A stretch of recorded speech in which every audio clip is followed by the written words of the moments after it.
What do we want? Real democracy! When do we want it? Now! What do we want? Real democracy! When do we want it? Now!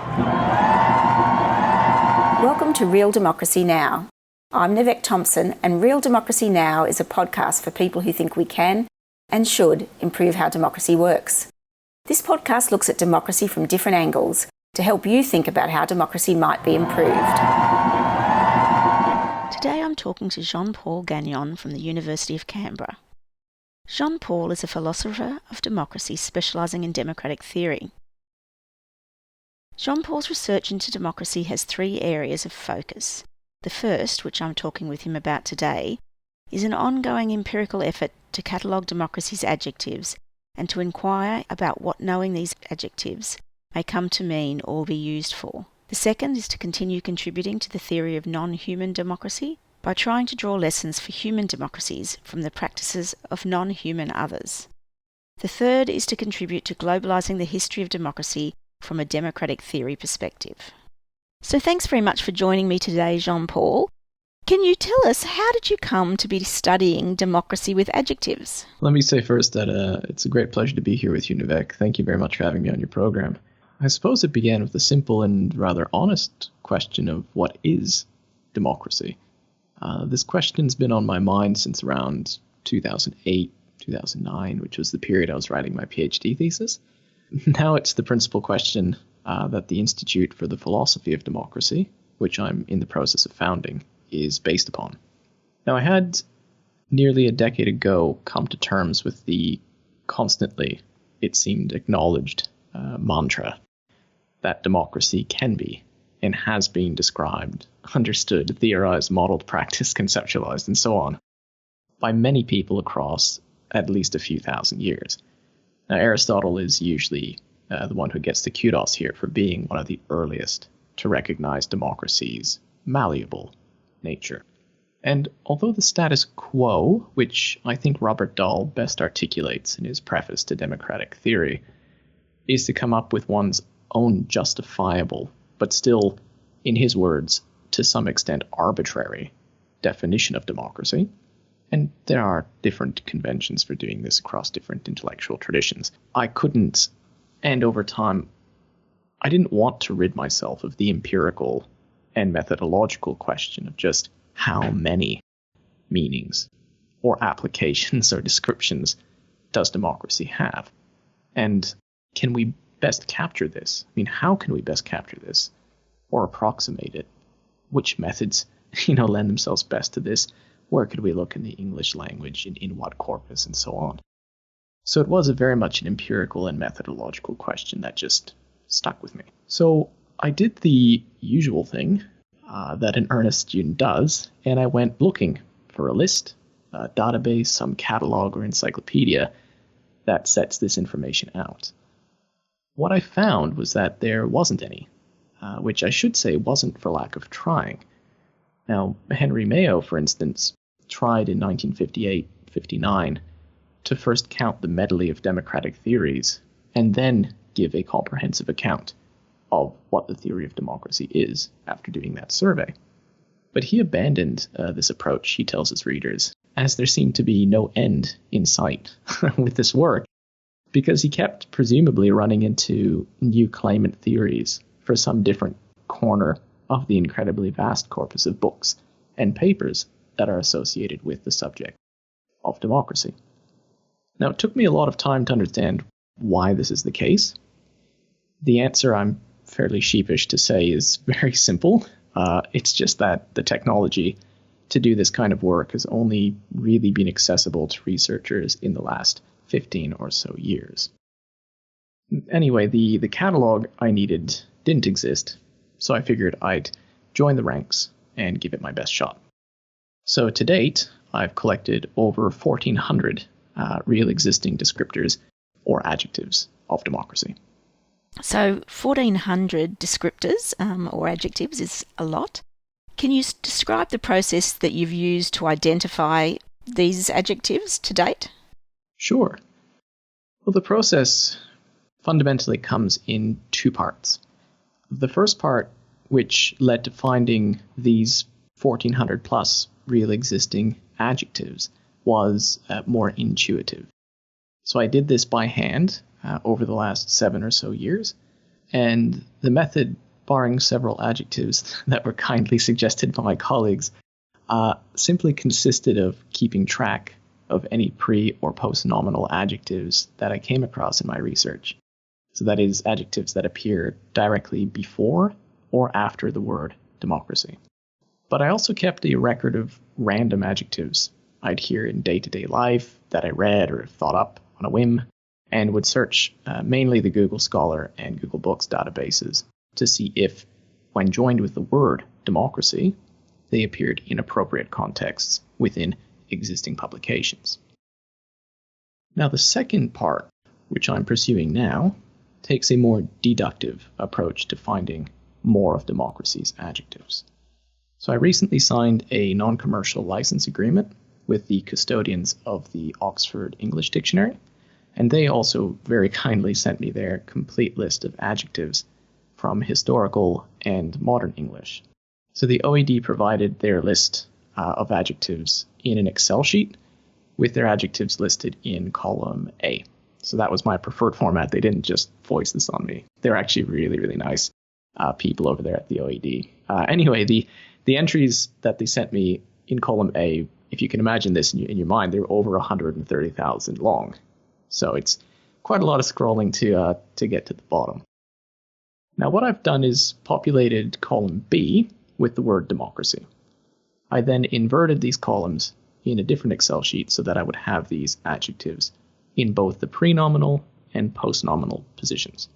I should clarify that I focus on these types of adjectives because I have empirical reasons to believe that this is the most commonly used way of describing democracy in the English language, and thus it's an appropriate area to focus on, as it will give us a strong initial approximation of democracy's descriptors, which act as gateways to discovering democracy's many and diverse meanings.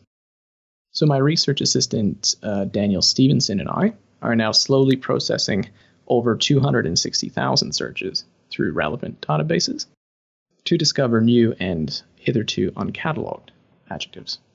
Now, I don't know if there will ever be an end to this process, and I don't think there should be, as neologisms are needed to help us make sense of new phenomena. So I'm guessing after the deductive studies finish that we'll get close to something like 2,000 real existing adjectives, and that this catalogue will continue to grow, probably more slowly over time.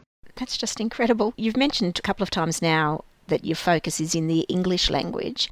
Has there been any interest from people, academics, scholars in non-English speaking countries in looking at a similar thing? Yeah, actually this is all anecdotal because I haven't done any kind of position papers or anything like this with colleagues. But yeah, when I go to conferences overseas, or, we've got a really vibrant center here at the University of Canberra, mainly the one run by John Dryzik, the Center for Deliberative Democracy and Global Governance. And as you know, we had a summer school for deliberative democracy some time ago, and it attracted a number of our colleagues from all over the world. And yeah, just having discussions with people from Japan, from France, from Belgium, from Italy, there was this sense that we could be doing this work, creating a different catalog for how democracy is described in these other languages. And so it strikes me that it will probably take a long time, but it's a very exciting thing to think of, that we could have all of these different catalogs and that we could have these workshops eventually to try to make sense of what they themselves mean concretely and how they compare with one another. How we can make sense of what all of these different, discrete, big data sets are saying, and whether that gives us a better picture into a type of planetary soul of democracy. And there's probably not just one of them. I think there's going to be several of these families, if you want to use a Wittgensteinian approach. It's fascinating, and I can see how you could easily get sucked into spending 7 or more years, as you've mentioned, working on this. It's one of those sort of academic rabbit holes that's so interesting. I'm wondering, though, what do you hope your work will achieve other than satisfying your personal interest in this issue? Well, I'd say that these descriptors or adjectives are gateways to better understanding democracy's many and diverse meanings. So each descriptor points to a particular archive. Some archives are small, they contain just one publication, but others, like the one for American democracy or social democracy, are enormous. Right? They contain hundreds of thousands of publications. But what I hope my work will lead to is the creation of a society of like-minded scholars who want to tell a better truth about what democracy is, about where all of its variants came from, and how all of these different meanings of democracy play out now in one polity or another, and how this relationship between democracy's different procedures and norms characterizes a polity's democratic nature. But to get to this point, it's my conviction that we first need to capture as many descriptors as possible. And there is applied value in this, as I explain in my upcoming paper, Democracy's Descriptive Pluralism, which is the first formal communication from this program of research, recognizing and celebrating the empirical reality that there are at least 1,400 plus adjectives that describe democracy, can give a small legion of researchers the opportunity to explore them and debate them. Which adjective is a false positive and should be removed from the corpus? To what extent are these descriptors polysemous, right? Which ones, in other words, are saying the same thing and can be collapsed into a broader category? Which descriptor tells an evocative and important story that can help us better understand our political realities today? What does a taxonomy of an archive reveal about the meaning of, say, black democracy or couch potato democracy? That's a real thing. Couch Is that one with democracy. just one article on it? Actually, it's got a few. I mean, it's not a huge archive, but it does have a few things devoted. And I should say that these publications are not very kind toward the couch potatoes. Could I just ask you quickly, hopefully you can remember where you're at to come back to your general answer, but is that similar to stealth democracy, where people don't really want to get involved? That's a great question. My understanding of couch potato democracy is that it's obviously deriding people who are just too lazy to get out and vote or to upskill their political knowledge so that they could be better citizens. Of course, that's a criticism coming from people with a particular understanding of democracy in mind. Stealth democracy for me seems to be a much more complicated archive. There's, I think, at least two ways you can read into this. So two ways that publications in the archive coalesce. One of them is, as you've mentioned, it's a type of democracy that works when there's not very much engagement from members of the demos. But the other side of stealth democracy is more nefarious, and it seems like a mode of governing that happens in an autocratic or oligarchic fashion. John Keane might say at times a despotic fashion. So there is this despotism or oligarchy happening, but it's done behind the veil of democratic or so-called democratic institutions. Thanks so much. Can you remember where you were at in terms of your answer about what you hope your work will achieve? Yeah, sure. Sorry, I probably should have held on to my question, but the couch potato democracy just grabbed me. Not a worry at all. So yeah, the taxonomy of an archive can reveal new things to us about what black democracy or couch potato democracy means over time and space and language.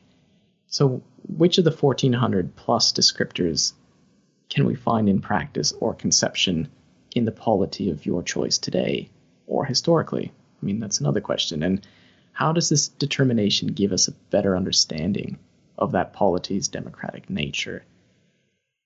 How can we, to follow the calls coming out of the digital humanities, represent data virtually so that more people can easily experience one or more approximations of democracy's real variance, its awe-inducing diversity? In time, it's my hope that I'll be able to start digitizing the archives associated with each descriptor so that I and other like-minded researchers can apply a broadside of computer-assisted studies on this big data in an attempt to explain, for example, how democracy gained its many meanings. to ask what this big data has in common so that I can, for instance, establish which are democracy's most common procedures and norms, or at least for this approximation of a corpus on democracy in the English language. Ultimately, though, it's about better understanding democracy. And again, not just in English, this can and should be done in other languages too, so that we can try to meet Tocqueville's call from the past for a more comprehensive definition or means of defining democracy, so as to protect the concept from misuse by the dictators and demagogues of our time. So I think if we raise the bar on what it takes to define democracy, it's likely going to help us discover who the charlatans are and which individuals are seeking to use democracy as a guise for their undemocratic agendas. Well, that's a very wonderful aim, and I hope you can achieve that. In our post-fact world, or alternate facts, it's a bit hard to be certain whether that'll actually cut through, I guess. I mean, it can be a bit disappointing sometimes to see how facts aren't as important as we might think they should be, but there you go. I've been interested in the distinction between normative descriptions of democracy, such as deliberative democracy and radical democracy, and the more evaluative descriptions, I guess, where people talk about a partial democracy or a facade democracy. Where do these sort of conceptions fit within your project? Right. Well, that's an excellent question. And the better informed answer will, I hope, come out of what I'm terming second-order analyses. So the type of work, in other words, that comes after the major efforts at capturing adjectives is over, and the work of digitizing these archives and debating the nature and merits of individual adjectives begins. Now, in my preliminary work, I've found that some adjectives point to archives whose publications coalesce around procedure, so think electoral or parliamentary democracy, that coalesce around norms. So here we can think about deliberative democracy or monitory democracy. Some archives speak to qualification, right? We see good democracy, bad democracy. They speak to people, like Thomas Jefferson or Hannah Arendt. They speak to places too, like American or Australian or Parisian democracy, and they speak to time periods. So think primordial democracy or medieval or 19th century democracy. Some archives express a fairly consistent account of democracy. It's about voting in representatives in a multi-party context, protected by a hard-to-change constitution. Or it's about reason-giving and the nonviolent progress of ideas exchanged between members of a demos. Now, other archives aren't that clear, and indeed they express a mixture of many of the categories I've just mentioned. For example, the archive relating to Indian democracy contains publications that coalesce around its procedures, or its norms, or it critiques one or another iteration of democracy in India. Some publications involve people like Thomas Jefferson and his ideas on democracy. Others deal with the subject as it is today, and some works treat the subject historically by taking a more longitudinal and a more comprehensive account of it. In short, some archives can be very complicated, and they require, I think, the work of the knowledge archaeologist, a Foucauldian genealogist who can untangle complicated archives and provide them with a logical framework. In short, I think that there's a lot of meaningful and certainly justifiably important work to be done on descriptors in the catalogue. That said, the catalogue also says a lot about what's not in it and what perhaps should be. So there's no literature that I can find on Knickerbocker, that is New Yorker democracy, which doesn't appear. I mean, this type of literature doesn't appear in the Google Scholar or Google Books databases. Indeed, many cities and smallish countries have nothing, or at least very little, written about them in our language, so we don't really know much about their experiences with democracy. And I think that there's much that can be learned in this space, information that might help us figure out a number of pressing problems that democratic regimes are presently experiencing, such as political apathy and low levels of civic knowledge. And so we ignore the understudied places of this world at our own peril. I think a city like Quito in Ecuador and its people could hold an answer to one or more of these problems. We won't know until the experiences of democracy from the perspective of Quito's residents and the perspective of its administrators are studied. And I made a similar argument in my essay on non-human democracy, where I basically say that we can learn, a number of lessons from how non-humans solve their own problems, how they make collective decisions, and that this could be instructive, if not inspiring, for us as we think about our own problems, our own very human problems. I haven't looked at that essay, but it sounds fascinating. Okay, in an upcoming paper about your work, which I think you've mentioned already, you developed the idea of a virtual reality city of democracy. Can you explain what this is and how it could be used to better understand the varieties of democracy? Sure. So I'm going to say this with Tocqueville and through Tocqueville, so it might take me a little while to get my ducks in a row, but here goes. The idea for representing my catalogue of democracies adjectives as a city came from Tocqueville, and the author Leo Damrosch explains in his book about Tocqueville's travels in America that upon his return to France, Tocqueville had so many notes from his journey that he needed to distance himself from them, metaphorically, so that he could gain the perspective he needed to write about something as large and complex as democracy in America. So this is Tocqueville now. He says, "I will be like a traveler who emerges from a great city and climbs a nearby hill. The farther away the traveler gets, the more the people behind him disappear from view. Their dwellings merge together. He can no longer recognize the public squares. He can barely make out the streets.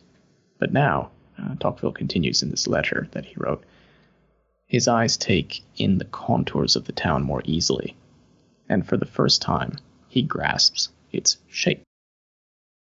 So I wanted to see if I too could benefit from Tocqueville's geographical metaphor. So I began experimenting with different video games like Minecraft and video game design software like Unreal Engine 4 to see what a city would look like if each adjective were its own building. Now, of course, there is a rationale that specifies the size of buildings and how many rooms there are in each, which I explain in the paper. But in short, this experimentation is producing, it's an ongoing work, a digital city of democracy that, to me anyway, seems truly immense. Its streets are full of people to meet. These are the authors, right, of the publications that are associated with each adjective in the catalogue, and there are over 1,000 buildings to explore. For me, there are two main values here. The first, which any interested person with a sufficiently powerful computer and internet access will eventually be able to try, is the experience of being a digital flaneur, or in English like a digital wanderer in the city of democracy. Someone that could just simply walk its streets, go in one building and out another, and let serendipity strike you as you wander this metropolis of knowledge. You might, for example, run into an author credited with first describing Omani democracy, or a long-dead but little-known scholar of industrial democracy, who you might think said some interesting things that deserves reviving or recognition.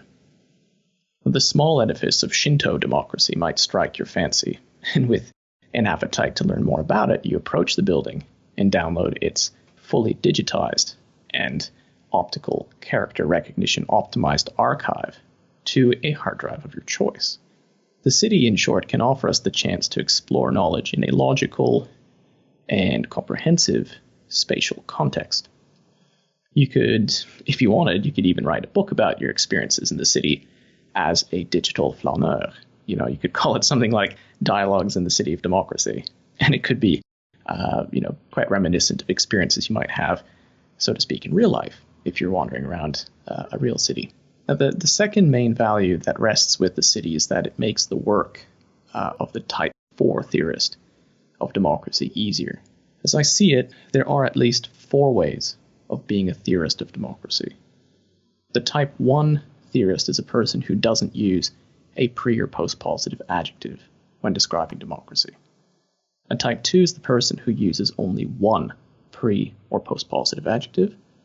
Type 3s, which are by far the most common, are theorists who use two or more different pre- and post-positive adjectives when describing democracy. Now, if you were to examine the complete works of a democratic theorist, it's probable that most of these people would be type 3s, and some of them would have these habits of the type 1 or type 2, depending on the publication you're examining. The type of theorist who hasn't yet existed is the type 4. So this person tries to describe democracy by using all of its pre- and post-positive adjectives.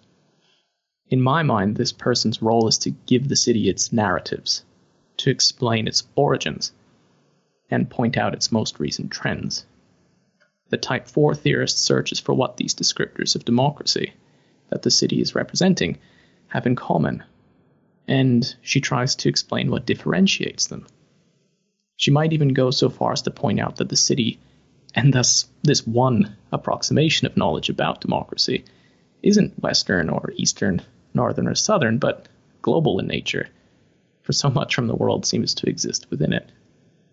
In short, and to say it again with Tocqueville, the city helps us take in the contours of democracy more easily, and for the first time, start grasping its fuller, more comprehensive shape.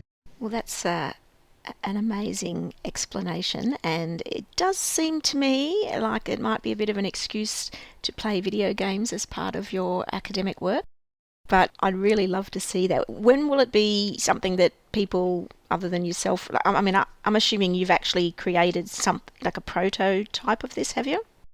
Yeah, I mean, as you can imagine, there's a number of iterations from crazy sketches through to, full types of villages done with coding in Minecraft, to the more serious and harder work of doing a proper job of it in Unreal Engine 4, which is one of the leading video game design softwares out there.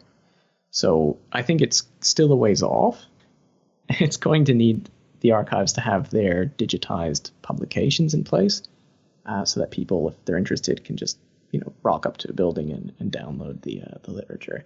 But yeah, I just see this fundamentally as hopefully an evocative idea that resonates with some people, and that over time a group of like-minded researchers could get together and we could, try to pick up some grants and see the city through for people to enjoy and explore. Well, good luck with that. I think one of the challenges there also is just sort of open access to that digitised back catalogue of papers, isn't it?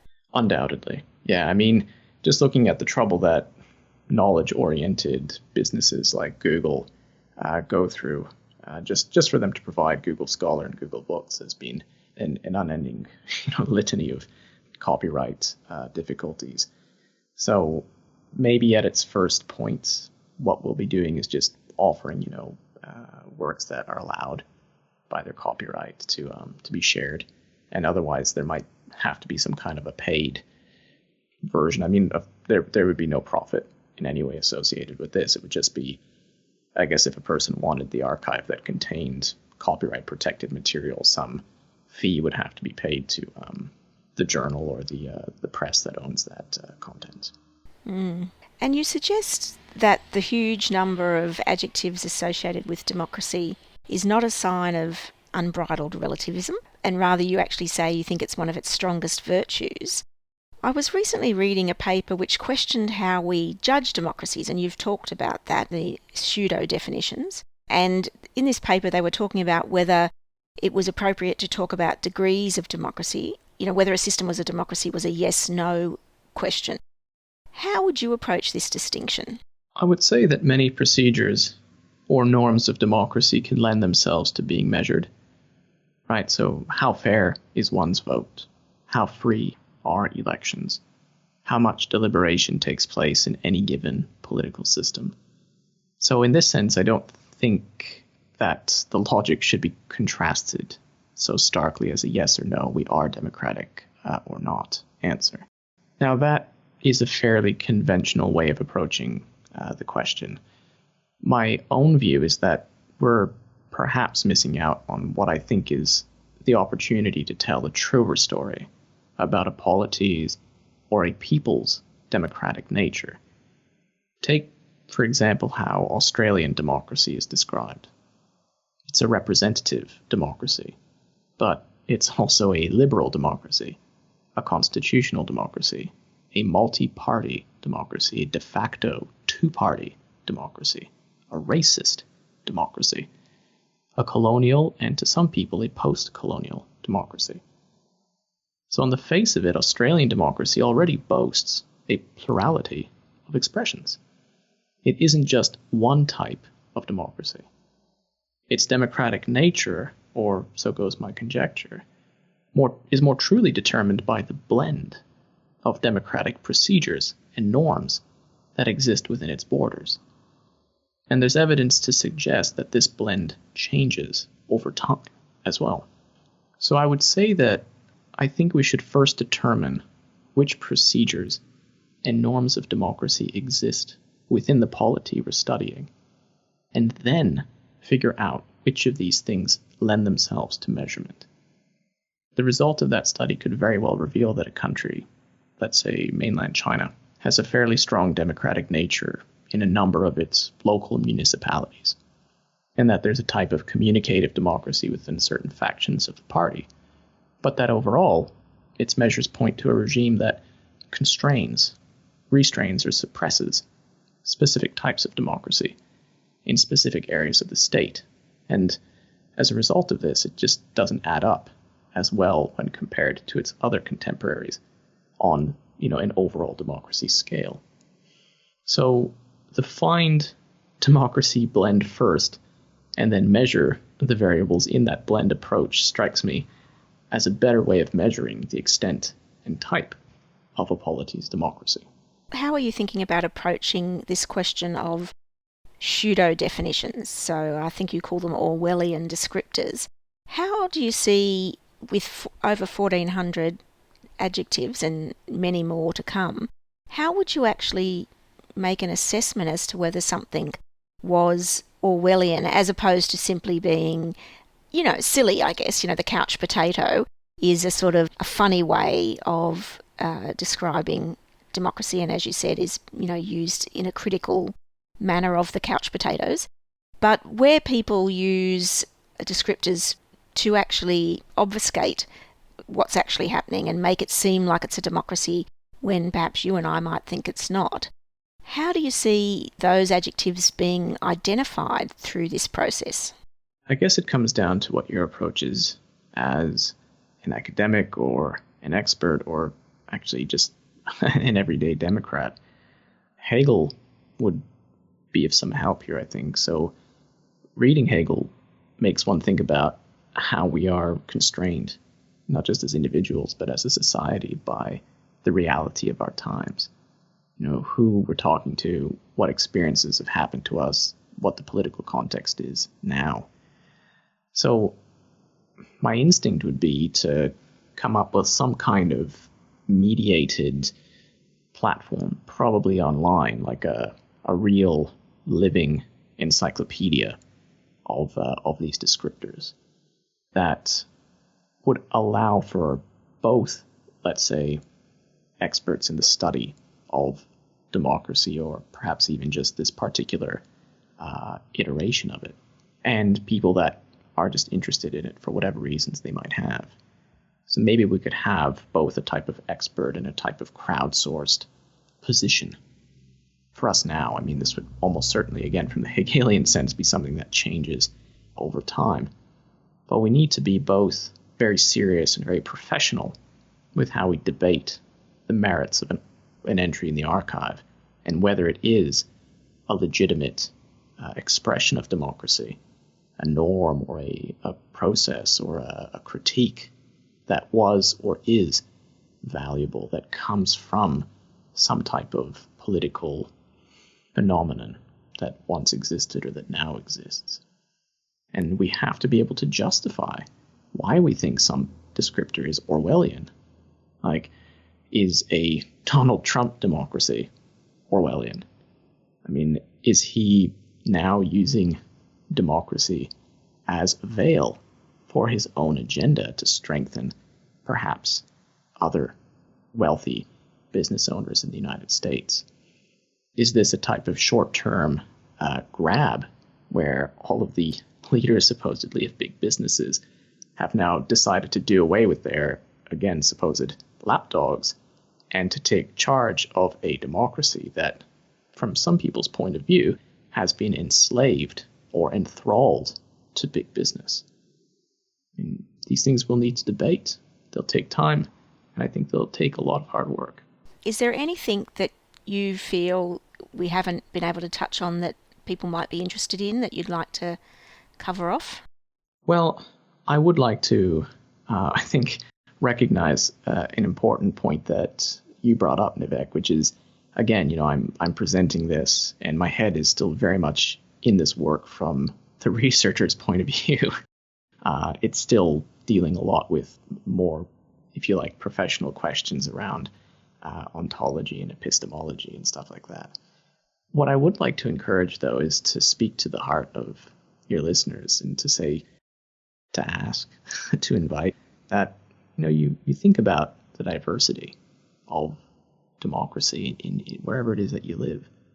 If you start to think of democracy more than just some constrained and tired and concept that's been trotted out time and again as voting in representatives and having a number of political parties and doing this every so often, I mean, that is just one way of understanding it that happens today to be very popular. But in the catalog that I've come up with, and again, I think others are going to surpass this work undoubtedly in terms of quality and cleverness and all of that, because I don't really think I have such virtues. But if you go in there, and I just invite you to think of it in imaginative terms. Go and follow your instincts. Maybe you'll find something in there that really speaks to you and that resonates with the experiences you're having now in your day-to-day life. I certainly hope that this will be something that the listeners, look into further. If there are listeners that don't have access to a library, is there anywhere people can get access to some of your work in this area and some of your thinking, some of, lists of the adjectives and so on at the moment? Yeah, well, I've got a few different versions of the list. Now, the one that's currently up to just over 1,400 hasn't been released yet, but you can find a list of about 1,257, I think. That's with the Sydney Democracy Network. So if you just Google the Sydney Democracy Network and look up the many names of democracy, you'll come across that version of the database. Fantastic. I'll put a link to that in the show note. In later seasons of the podcast, I'll be looking more closely at different adjectives in democracy, in particular those adjectives which aim to describe or prescribe what might be considered better or improved forms of democracy. In the meantime, Season 2 is focused on representative democracy, and next week I speak with Professor Mark Warren about his work developing an alternative approach to the models of democracy, one most often used by other theorists. Mark has developed a concept of problem-based democracy, where his focus is on the basic functions a democracy needs to fulfill. He sees this approach as a way to expand our democratic imagination.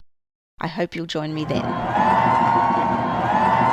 Thanks for listening to Real Democracy Now! You can find more about today's topic in the show notes at www.realdemocracynow.com.au. If you enjoyed this program, please subscribe to this podcast, write a review, share the podcast with your friends, and join the conversation on the webpage or on Facebook or Twitter. I'd love to know what you think is the essence of a real democracy.